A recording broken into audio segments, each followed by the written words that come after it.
योद्धा news Marathi. Bombay high court लिपिक भरती टायपिंग परीक्षेत प्रचंड गोंधळ। संभाजीनगरमध्ये संतप्त विद्यार्थ्यांचे ठिय्या आंदोलन, पुनर्परीक्षेची मागणी। छत्रपती संभाजीनगर, मुंबई उच्च न्यायालय बॉम्बे हायकोर्ट लिपिक भरती अंतर्गत रविवारी 16 ऑगस्ट 2026 आयोजित करण्यात आलेल्या टायपिंग स्किल टेस्ट दरम्यान छत्रपती संभाजीनगरमधील सुराणा नगर परीक्षा केंद्रावर प्रचंड गोंधळ उडाला। तांत्रिक बिघाड, वेळेतील अनियमितता आणि गैरप्रकारांच्या संशयामुळे संतप्त झालेल्या शेकडो विद्यार्थ्यांनी परीक्षा केंद्राबाहेर जोरदार ठिय्या आंदोलन करत परीक्षा पुन्हा घेण्याची री-एक्झाम जोरदार मागणी केली। नेमका काय घडला प्रकार? तांत्रिक बिघाड व अचानक लॉग आउट। परीक्षा सुरू होताच केंद्रावरील सर्व्हर डाऊन झाले।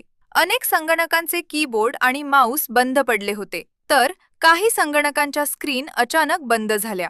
फॉन्ट साईज अत्यंत लहान असल्याने विद्यार्थ्यांना टायपिंग करणे कठीण झाले। परीक्षा सुरू होऊन अवघी 10 मिनिटे होत नाहीत तोच विद्यार्थी सिस्टीममधून आपोआप लॉग आउट झाले। वेळेतील प्रचंड सावळा गोंधळ। सर्व विद्यार्थ्यांना एकाच वेळी परीक्षा देणे अपेक्षित असताना प्रत्येकाला वेगवेगळी वेळ देण्यात आली। कोणाचा पेपर 11:05 वाजता तर कोणाचा 11:10 वाजता सुरू करण्यात आला, ज्यामुळे नियोजनाचा पूर्णपणे बोजवारा उडाला। डमी उमेदवारांचा संशय। या संपूर्ण अनागोंदी कारभारात प्रशासकीय पारदर्शकतेवर प्रश्नचिन्ह उपस्थित झाले असून आपल्या जागेवर डमी उमेदवार बसवले जाण्याची भीती आणि संशय काही विद्यार्थ्यांनी व्यक्त केला आहे। विद्यार्थ्यांचे आंदोलन आणि पुनर्परीक्षेची मागणी। या गैरव्यवस्थापनामुळे वर्षानुवर्षे अभ्यास करणाऱ्या शेकडो विद्यार्थ्यांचे भवितव्य टांगणीला लागले आहे। या अन्यायाविरोधात संतप्त विद्यार्थ्यांनी परीक्षा केंद्राबाहेर घोषणाबाजी करत ठिय्या आंदोलन सुरू केले।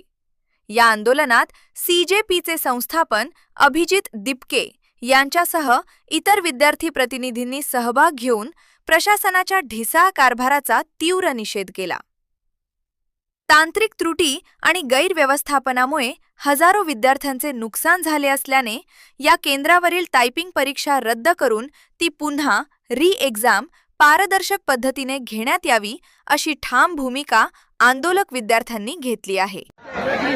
सेंटर्स ब्लॅकलिस्ट झाले पाहिजे, जिथं चांगले कीबोर्ड होते, चांगले कम्प्युटर होते। अग्रीड? ज्या कंपनीला टेंडर देण्यात आलं होतं आणि ज्या कंपनीचा आज सर्व्हर चाललं नाही त्या कंपनीचं टेंडर कॅन्सल करण्यात यावं, त्या कंपनीवर ऍक्शन घेण्यात यावं।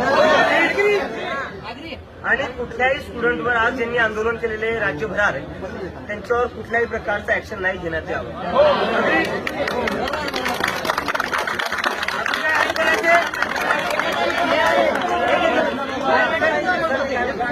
स्टुडंट्सला कोणत्या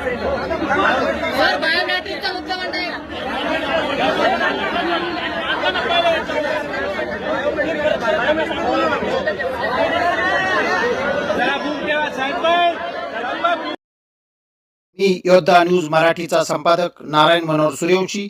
रोजच्या खात्रीशीर बातम्यांसाठी पाहत रहा आमचे न्यूज चॅनल।